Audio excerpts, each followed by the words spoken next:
Un millionnaire surprend une femme de ménage noire en train d'étudier dans le bulletin. Ce qui se passe ensuite surprend tout le monde. Qu'est-ce que tu fais ici? La voix tranchante de Richard Sterling résonna dans le loft vide à 3 heures du matin, faisant lever les yeux de la jeune femme de 26 ans qui était plongée dans ses livres éparpillés sur le sol en marbre. Keisha Williams resta assise, d'un calme troublant, sa petite lampe de poche éclairant des pages de calculs avancés. Autour d'elle, des produits de nettoyage et des chiffons bien rangés indiquaient qu'elle avait terminé son service, mais elle était là, étudiant les mathématiques comme si cet appartement de 30 millions de dollars était sa bibliothèque privée. « Monsieur Sterling », répondit-elle d'une voix maîtrisée qui fit quelque chose bouger dans la poitrine du millionnaire. « J'ai terminé le ménage. Je profitais juste d'un moment pour étudier avant de rentrer chez moi. » Richard descendit les marches de marbre d'un pas lourd, son pyjama en soie contrastant brutalement avec l'uniforme simple de la femme de ménage. À 42 ans, il avait bâti un empire immobilier en se montrant impitoyable envers ceux qui ne savaient pas rester à leur place. Et une femme de ménage qui étudiait chez lui ne savait certainement pas rester à sa place. « Étudier » ricana-t-il avec mépris. « Vous savez où vous êtes? Ce n'est pas une bibliothèque publique. C'est ma maison, et je vous paie pour nettoyer, pas pour jouer à l'étudiante. » Keisha ferma lentement le livre, rangeant la calculatrice à 5 $ qu'elle avait achetée dans un magasin de proximité. Il y avait quelque chose d'hypnotique dans sa façon de bouger, sans précipitation, sans crainte, comme quelqu'un qui avait déjà affronté des tempêtes bien pires et qui avait survécu. « Avec tout le respect que je vous dois, monsieur, j'ai terminé tout le travail. La maison est impeccable, comme je la laisse toujours. » Cette réponse ne fit qu'irriter davantage Richard. Pendant 6 mois, Keisha avait été invisible à ses yeux, juste une employée de plus qui venait, nettoyait et disparaissait. Mais la découvrir là, avec ses livres universitaires, étudiant les mathématiques avancées comme si elle avait le droit de rêver au-delà de sa condition, touchait quelque chose de primitif dans son esprit. « Écoute-moi bien, » dit-il en s'approchant d'elle, essayant de l'intimider par sa taille. « Les gens comme toi ont leur place dans la société. Ne prétends pas être ce que tu n'es pas. C'est pathétique. » C'est alors que quelque chose changea dans le regard de Keisha. Pendant un instant, Richard vit une lueur qui le fit reculer involontairement. Ce n'était pas de la colère, c'était quelque chose de bien plus dangereux. C'était la certitude silencieuse de quelqu'un qui garde un secret trop puissant pour être révélé avant l'heure. « Les gens comme moi, » répéta-t-elle lentement, savourant chaque mot. « Perspective intéressante, monsieur Sterling. » Au cours de ces 6 mois passés à travailler dans la suite, Keisha avait été plus observatrice que Richard ne l'avait imaginé. Elle avait écouté des conversations d'affaires, vu des documents laissés sur le bureau, assisté à des réunions où des accords douteux étaient conclus. Des informations qu'un millionnaire arrogant n'aurait jamais imaginé qu'une simple femme de ménage soit capable de comprendre ou plus important encore, de classer méthodiquement. « Vous êtes renvoyé », déclara Richard avec une froideur calculée. « Vous pouvez prendre vos affaires et partir. Et ne pensez pas à demander des références. » Keisha se leva lentement, ramassant ses livres avec la même dignité qu'elle avait mise à les ouvrir. Lorsqu'elle arriva à la porte, elle s'arrêta et se retourna vers Richard avec ce même sourire énigmatique qui l'avait troublé quelques minutes auparavant. « Monsieur Sterling, » dit-elle d'une voix qui résonna sur les murs de marbre, « connaissez-vous le dicton qui dit qu'il ne faut pas sous-estimer ceux qui observent ?» La question resta suspendue dans l'air comme une promesse voilée, tandis que Keisha sortait de l'appartement, emportant avec elle non seulement ses livres, mais aussi 6 mois d'observation minutieuse sur un homme qui venait de commettre la plus grande erreur de sa vie. Là, face à ce regard méprisant qu'elle connaissait si bien, elle resta ferme, comme quelqu'un qui détient des informations trop explosives pour être révélées avant l'heure. Car Keisha n'était pas seulement une femme de ménage talentueuse victime d'une injustice. C'était une étudiante en économie diplômée avec mention très bien qui avait passé 6 mois à recueillir des preuves d'activités illégales dont Richard ne soupçonnait même pas l'existence. Si cette histoire de préjugés et de sous-estimation vous a touché, n'oubliez pas de vous abonner à la chaîne pour découvrir comment un simple moment de discrimination allait devenir le catalyseur d'une chute épique qui allait changer à jamais la vie de ces 2 personnes. Le lendemain matin, Richard Sterling se réveilla avec une étrange sensation d'irritation qu'il ne pouvait expliquer. La scène de la veille continuait de lui trotter dans la tête, non pas l'insubordination de la femme de ménage, à laquelle il était habitué, mais ce regard. Ce fichu calme qu'elle avait affiché, comme si elle savait quelque chose qu'il ignorait. « Ridicule », marmonna-t-il en ajustant sa cravate italienne à 1000 $. Une femme de ménage qui essaie de m'intimider. Mais son irritation ne fit que croître lorsque son assistante personnelle, Janet, apparut dans son bureau avec un air inquiet. « Monsieur Sterling, l'entreprise de nettoyage a appelé. Ils veulent savoir pourquoi Keisha Williams a été licenciée. Apparemment, c'était la meilleure employée qu'ils aient jamais eue. La raison. Richard rit avec mépris. Elle ne savait pas à sa place. J'ai trouvé cette femme en train d'étudier chez moi comme si c'était une bibliothèque publique. Inacceptable. Janet hésita. Monsieur, puis-je vous demander quel type de document elle étudiait? Je me fiche que ce soit un magazine People ou un manuel d'instruction, dit Richard en tapant du poing sur la table. Les employés de maison n'étudient pas chez leur patron. Point final. Ce que Richard ignorait, c'est que pendant qu'il s'énervait dans son bureau luxueux, Keisha était dans la petite bibliothèque publique du quartier, non pas en train de pleurer ou de se lamenter comme il l'imaginait, mais en train de faire quelque chose de bien plus dangereux, organiser 6 mois d'informations qu'elle avait méticuleusement collectées. Au cours des 6 mois passés à travailler dans l'appartement terrasse, Keisha avait mis au point une routine qui passait inaperçue. Elle arrivait toujours 40 minutes avant l'heure, non par dévouement excessif, mais parce qu'elle avait découvert que Richard avait l'habitude de laisser traîner des documents importants dans la maison après ses réunions nocturnes avec ses associés et ses investisseurs. Des contrats d'achat de terrain dans des zones qui allaient prendre de la valeur grâce à des informations privilégiées obtenues par le biais de contacts à la mairie. Des accords de pots de vin déguisés en services de conseil pour obtenir des permis de construire en un temps record. Des SMS coordonnant la manipulation des prix lors d'enchères publiques avec d'autres entrepreneurs du secteur. Keisha ne se contentait pas de voir ces informations. Elle les photographiait discrètement avec un vieux téléphone portable dont personne ne soupçonnait qu'il avait un appareil photo suffisamment performant pour documenter des preuves. Sa formation en économie à l'université d'État, où elle a obtenu son diplôme avec mention très bien tout en cumulant 3 emplois pour subvenir à ses besoins, lui avait apporté non seulement les connaissances techniques nécessaires pour comprendre des montages financiers complexes, mais aussi la discipline rigoureuse requise pour mener à bien des projets à long terme. Son diplôme était rangé dans un tiroir de la petite maison qu'elle partageait avec sa mère et ses 2 jeunes sœurs. Pendant 2 ans après l'obtention de son diplôme, Keisha a envoyé des CV à toutes les grandes sociétés de conseil financier de la ville. Elle n'a reçu que 3 réponses, toutes des refus polis mentionnant que son profil ne correspondait pas à la culture de l'entreprise. C'est alors qu'elle a décidé de changer de stratégie. Si elle ne pouvait pas entrer par la grande porte dans le monde des millionnaires corrompus, elle entrerait par la petite porte. Littéralement.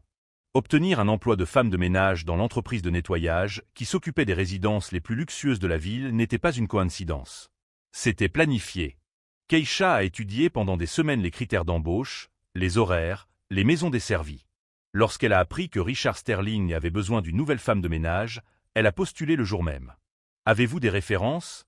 lui avait demandé la responsable de l'entreprise de nettoyage. « J'ai mieux que ça », avait répondu Keisha avec ce même sourire énigmatique qui entrait Richard pendant des mois. « J'ai besoin de travailler sérieusement. » Pendant 6 mois, elle est restée invisible aux yeux de Richard, exactement comme elle l'avait prévu. Elle arrivait, nettoyait à la perfection, recueillait des informations et repartait sans se faire remarquer. Jusqu'à ce qu'elle décide qu'elle avait suffisamment de matériel et qu'elle avait besoin d'une excuse pour être licenciée sans éveiller les soupçons sur ses véritables intentions. Étudier les mathématiques avancées dans le loft n'était pas une négligence, mais un leurre. Elle savait que Richard rentrerait à cette heure-là, car elle avait étudié sa routine du jeudi lorsqu'il rentrait plus tôt de ses dîners d'affaires au club. Elle savait qu'il réagirait exactement comme il l'avait fait, avec arrogance et préjugés. À présent, à la bibliothèque municipale, Keisha ouvrit un ordinateur portable d'occasion qu'elle avait acheté avec ses économies et commença à constituer le dossier le plus explosif que la haute société locale ait jamais vu. Il ne s'agissait pas seulement de preuves de corruption, mais d'une description complète de la manière dont Richard Sterling avait bâti son empire de 30 millions de dollars sur un système de pots de vin, d'informations privilégiées et de manipulation des appels d'offres publiques. Son téléphone portable vibra. Un message de sa petite sœur Jennifer, âgée de seulement 16 ans. « Keish, tu as trouvé un autre boulot ? Maman s'inquiète pour l'argent du mois. » Keisha regarda l'écran, puis les dizaines de documents organisés devant elle. Pendant des années, sa famille avait tout sacrifié pour qu'elle puisse étudier. Sa mère, Barbara, travaillait 2 fois plus comme infirmière dans un hôpital public. Jennifer et Tracy, 18 ans, partageaient un emploi à temps partiel dans un snack-bar pour aider à payer les factures. Elle méritait mieux que cette vie de privation. Elle méritait justice.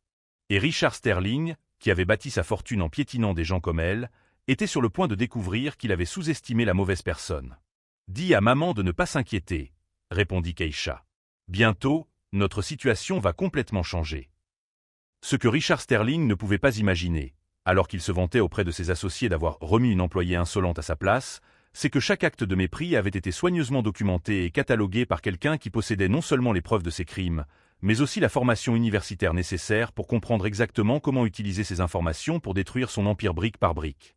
Chaque nouvelle humiliation ne faisait que renforcer quelque chose en Keisha que des hommes privilégiés comme Richard ne pouvaient pas voir. Une force silencieuse alimentée par l'injustice même qu'il tentait d'imposer, construisant méthodiquement la condamnation de ceux qui se croyaient au-dessus des conséquences de leurs actes. 3 semaines après son licenciement, la réalité financière frappa à la porte de la famille Williams comme un ouragan.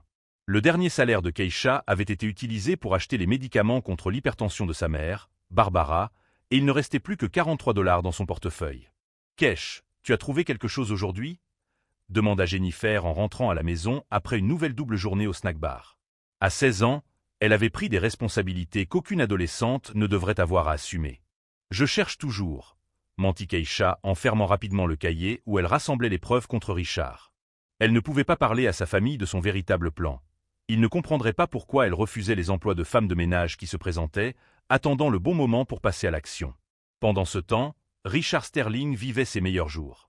Au club de golf exclusif où il retrouvait ses associés tous les jeudis, il racontait l'histoire de la femme de ménage insolente, comme s'il s'agissait d'une blague privée. « Vous n'allez pas le croire », disait-il en riant et en gesticulant avec son verre de whisky à 300 $. J'ai trouvé cette femme en train d'étudier les mathématiques dans mon bureau. Les mathématiques. Comme si une femme de ménage était capable de comprendre les mathématiques avancées. Les hommes autour de la table ont ri avec lui. Ce genre de rire gêné de ceux qui savent qu'ils participent à quelque chose de cruel, mais qui n'ont pas le courage de le remettre en question. Richard a poursuivi, je l'ai renvoyé sur le champ, évidemment. Les gens comme ça doivent savoir quelle est leur place dans la société. Ce que Richard ignorait, c'est que ses conversations au club n'étaient pas aussi privées qu'il le pensait. Marcus Thompson, un jeune journaliste d'investigation qui travaillait à temps partiel comme serveur au club pour payer ses études, avait tout entendu. Marcus connaissait bien le monde des puissants corrompus. Il avait grandi dans la même banlieue que Keisha, avait obtenu une bourse d'études à la sueur de son front et se spécialisait désormais dans la dénonciation des stratagèmes de blanchiment d'argent parmi l'élite des affaires. Le lendemain matin, il a retrouvé Keisha à la bibliothèque municipale. « Excusez-moi de vous déranger », a-t-il dit en s'approchant prudemment de la table où elle travaillait. « Je m'appelle Marcus Thompson, je suis journaliste. J'ai entendu dire que vous aviez travaillé pour Richard Sterling. » Keisha a levé les yeux, évaluant le jeune homme devant elle. Quelque chose dans son attitude, dans sa façon de parler, suggérait qu'il n'était pas seulement un simple curieux. « J'ai travaillé pour lui. » « Pourquoi ? » « Parce que j'enquête sur lui depuis 2 ans et je n'ai jamais réussi à m'approcher suffisamment pour obtenir des preuves solides. » Marcus s'assit et baissa la voix. « Mais quelqu'un qui a travaillé chez lui pendant des mois. » C'est alors que Keisha comprit qu'elle avait trouvé exactement ce dont elle avait besoin. Pas seulement quelqu'un qui avait accès aux médias, mais quelqu'un qui connaissait déjà les méthodes de Richard et qui avait les contacts nécessaires pour transformer des preuves en conséquences réelles. « De quel type de preuves avez-vous besoin ?» demanda-t-elle en ouvrant pour la première fois son ordinateur portable devant quelqu'un d'autre. Les yeux de Marcus s'écarquillèrent à la vue de l'organisation méticuleuse des documents. Contrats frauduleux, registre de paiement suspect, coordination de stratagèmes avec d'autres hommes d'affaires, tout était classé par date, montant et participants impliqués. « Mon Dieu !» murmura-t-il. « C'est suffisant pour faire tomber non seulement Sterling, mais la moitié des hommes d'affaires de la ville. »« Je n'ai pas encore fini, » répondit Keisha avec ce sourire énigmatique qui avait hanté Richard quelques semaines auparavant. « J'ai 3 autres contacts qui ont confirmé des informations sur des appels d'offres frauduleux à la mairie. » Au cours des semaines suivantes, tandis que Keisha continuait à faire semblant de chercher un emploi pour rassurer sa famille, Marcus et elle travaillèrent ensemble à la constitution d'un dossier irréfutable. Chaque document était vérifié, chaque transaction retracée, chaque participant au complot identifié. Richard, complètement inconscient de ce qui se préparait, commit alors sa plus grande erreur. Lors d'une réunion avec des investisseurs dans son appartement terrasse, le même où il avait humilié Keisha, il fut filmé par une caméra de sécurité en train d'offrir des pots de vin en échange d'informations privilégiées sur un projet de logements sociaux. L'ironie était délicieuse. L'homme qui avait méprisé Keisha parce qu'elle avait fait des études était filmé en train de conspirer pour détourner des fonds destinés à des personnes exactement comme elle. « On a réussi », dit Marcus en montrant l'enregistrement à Keisha. « Avec ça et les documents que tu as rassemblés, on a assez de matière pour une série d'articles qui va ébranler toute la structure du pouvoir dans cette ville. » Keisha regarda l'écran, voyant Richard gesticuler avec arrogance, tandis qu'il expliquait comment manipuler les contrats publics. Pendant un instant, elle ressentit une satisfaction presque physique en imaginant son expression lorsqu'il découvrirait qu'il avait été vaincu par la femme de ménage incompétente qu'il méprisait tant. « Quand est-ce qu'on publie ?» demanda-t-elle. « Lundi prochain. Première page du journal, site web principal, réseaux sociaux simultanés. » Marcus sourit. Il sera impossible d'étouffer ou de minimiser l'affaire. Ce soir-là, Keisha rentra chez elle et trouva sa mère qui l'attendait dans le salon, avec cette expression que seules les mères ont quand elles savent que quelque chose d'important se passe. « Ma fille, tu es différente. Plus calme, plus déterminée. Qu'est-ce que tu prépares ?»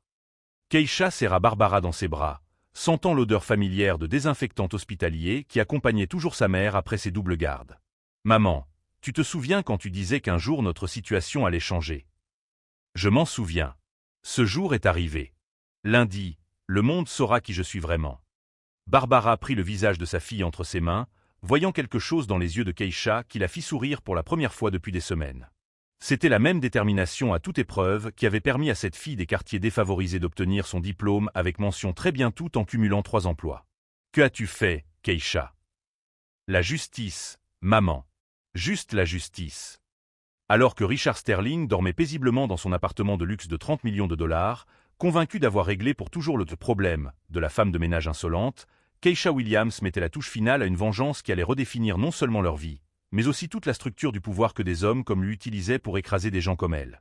Ce que cet homme privilégié ne pouvait imaginer, c'était que chaque acte de mépris avait été soigneusement documenté par quelqu'un qui possédait non seulement les preuves de ses crimes, mais aussi la formation universitaire nécessaire pour orchestrer sa chute de manière si méticuleuse qu'il lui serait impossible d'échapper aux conséquences. Lundi, 6 heures du matin. Richard Sterling se réveilla au son insistant de son téléphone portable. D'abord son assistant personnel, puis l'avocat de l'entreprise, puis 3 journalistes différents. Tous parlaient en même temps des « articles explosifs » et de première page. « Mais de quoi parlez-vous » cria Richard au téléphone, encore en pyjama, se dirigeant vers le salon de son appartement où il prenait habituellement son café tout en admirant la vue imprenable sur la ville. C'est alors qu'il l'a vu. Sa propre photo était en première page du plus grand journal de la région, à côté du titre en gros caractères. Un empire millionnaire construit sur des pots DEPOTET des fraudes. Des documents exclusifs révèlent une affaire DE corruption. Richard sentit ses jambes fléchir. Il prit le journal avec des mains tremblantes et commença à lire. Chaque paragraphe était un coup de poignard. Des contrats frauduleux dont il était sûr que personne n'avait vu la moindre trace. Des SMS coordonnant des pots de vin qu'il avait supprimés. Des enregistrements de conversations qui avaient eu lieu dans des endroits supposés sûrs. « Impossible », murmura-t-il en tournant frénétiquement les pages. Comment ont-ils obtenu cela? L'article de Marcus Thompson était un chef-d'œuvre de journalisme d'investigation. Chaque accusation était accompagnée de documents, de photos, de relevés bancaires. Une cartographie complète de la manière dont Richard avait transformé les pots de vin en patrimoine, les informations privilégiées en avantages concurrentiels, la manipulation en empire. Mais c'est à la fin de la 2e page que Richard sentit le monde s'écrouler complètement. Une photo de lui en train d'offrir un pot de vin dans son propre appartement, avec la date et l'heure exacte. En dessous, la légende qui le fit frissonner, preuve fournie par une source anonyme qui a eu un accès privilégié au domicile de l'homme d'affaires pendant des mois. Une source anonyme avec un accès privilégié, répéta-t-il à voix haute, commençant à relier les points. Des mois d'accès. Le téléphone portable sonna à nouveau. Cette fois, c'était le président de la banque où il avait ses principaux comptes. « Richard, nous devons parler de toute urgence. Les auditeurs fédéraux sont déjà là. » Avant qu'il n'ait pu répondre, un autre appel arriva. Le maire, paniqué. « Sterling, vous m'avez compromis.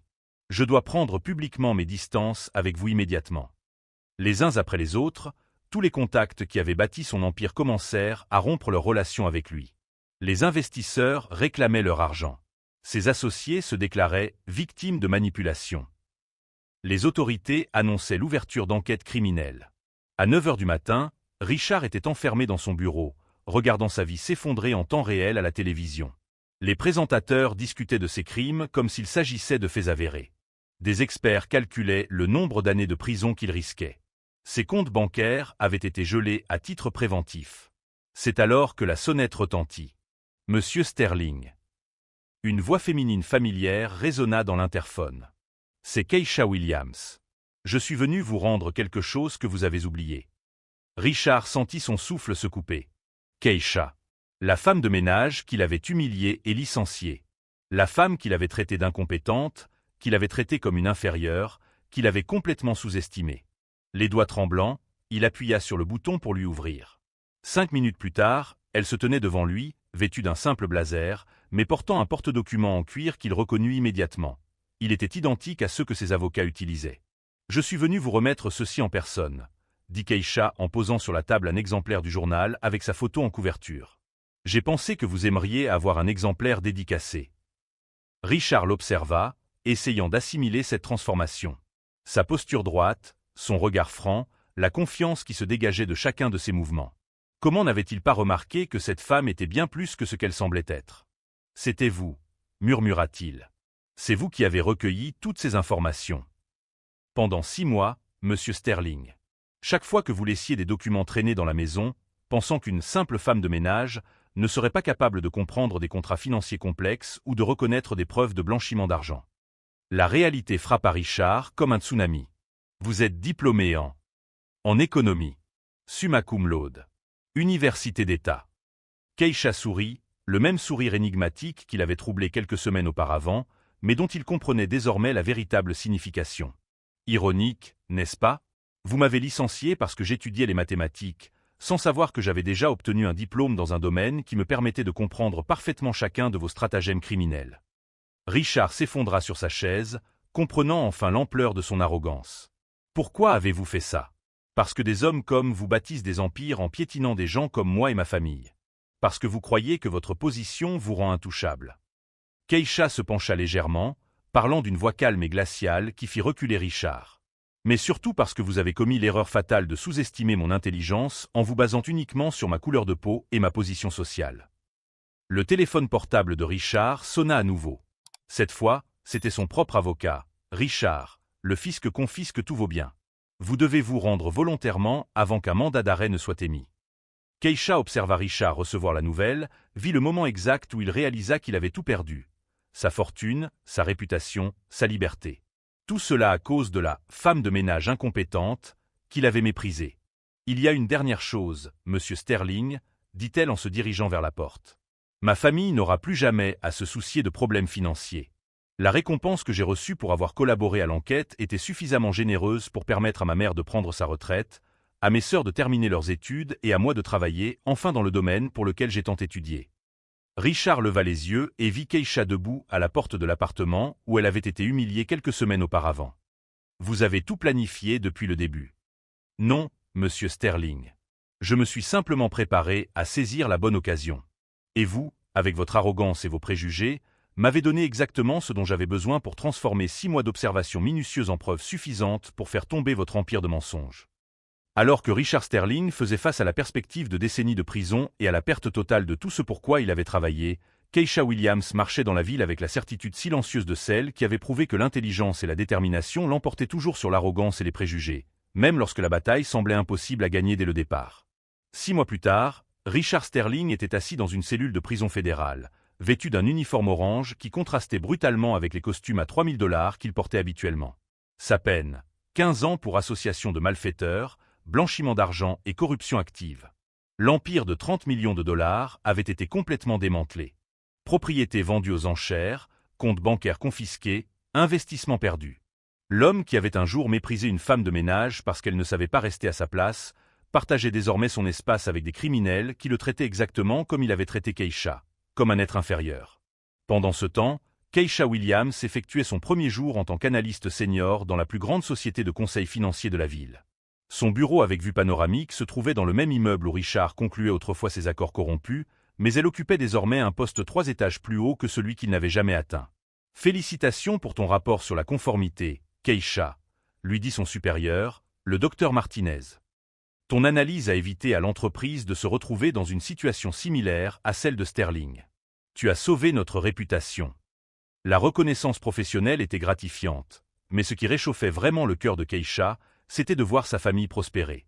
Sa mère, Barbara, avait pris sa retraite de l'hôpital et passait désormais ses journées à s'occuper d'un petit jardin dans la nouvelle maison qu'elles avaient achetée. Jennifer était à la faculté de médecine, grâce à la bourse que Keisha avait obtenue grâce à ses contacts professionnels. Tracy étudiait le droit, inspirée par l'histoire de sa sœur aînée. Keish, tu as vu ça? Jennifer est arrivée à la maison avec un journal à la main. La une montrait Richard transféré dans une prison de haute sécurité après une bagarre avec d'autres détenus. Le type qui t'a humilié ne se porte pas bien en prison. Keisha a regardé la photo sans éprouver ni satisfaction ni pitié. Il a causé sa propre perte, Jen. Je n'ai fait que documenter les faits. La véritable transformation ne concernait pas seulement la vie de Keisha, mais aussi la façon dont son histoire avait inspiré d'autres personnes. Marcus Thompson avait remporté un prix de journalisme d'investigation pour sa série sur la corruption dans les entreprises et dirigeait désormais une fondation qui aidait les jeunes des quartiers défavorisés à dénoncer les injustices dans le monde de l'entreprise. Lors d'une conférence dans l'université où elle avait obtenu son diplôme, Keisha raconta son histoire à 500 étudiants en économie. Quand cet homme m'a dit que les gens comme moi avaient leur place dans la société, il avait raison, dit-elle, provoquant les rires de l'auditoire. Notre place est là où notre compétence et notre détermination nous mènent, pas là où les préjugés tentent de nous confiner. Un étudiant a levé la main. Comment avez-vous réussi à rester calme pendant les 6 mois où vous avez recueilli des preuves? Parce que j'ai appris que la colère sans stratégie n'est que du bruit. Mais la colère avec une stratégie devient justice. Richard, qui regardait l'interview de Keisha à la télévision de la prison, a enfin compris l'ampleur de son arrogance. La femme qu'il avait traitée d'incompétente était désormais consultante pour 3 multinationales, conférencière très demandée et référence en matière de lutte contre la corruption dans les entreprises. Ses anciens associés, qui avaient ri avec lui lorsqu'il leur avait parlé de la femme de ménage insolente, faisaient désormais l'objet d'enquêtes basées sur les preuves fournies par Keisha aux autorités. Le club de golf exclusif, où il se moquait des employés, avait perdu la moitié de ses membres à cause des scandales. Chaque personne que nous sous-estimons a un potentiel que nous ne voyons pas, a déclaré Keisha dans une dernière interview. Richard Sterling croyait que ma position sociale définissait ma capacité intellectuelle. Cette arrogance lui a coûté sa liberté et sa fortune. La leçon a eu un écho bien au-delà de cette histoire individuelle. Des entreprises ont commencé à revoir leurs pratiques d'embauche, des universités ont créé des programmes d'inclusion, et les jeunes des quartiers défavorisés ont vu dans l'histoire de Keisha la preuve que l'origine ne détermine pas le destin. Il a essayé de détruire Keisha, mais il s'est détruit lui-même. Keisha a appris que la véritable vengeance n'est pas de rendre le mal pour le mal, mais d'atteindre un succès que ses ennemis n'auraient jamais pu imaginer. Si cette histoire de transformation et de justice vous a touché, abonnez-vous à la chaîne pour découvrir d'autres récits qui prouvent que l'intelligence et la détermination l'emportent toujours sur l'arrogance et les préjugés, même si la victoire semble impossible au départ.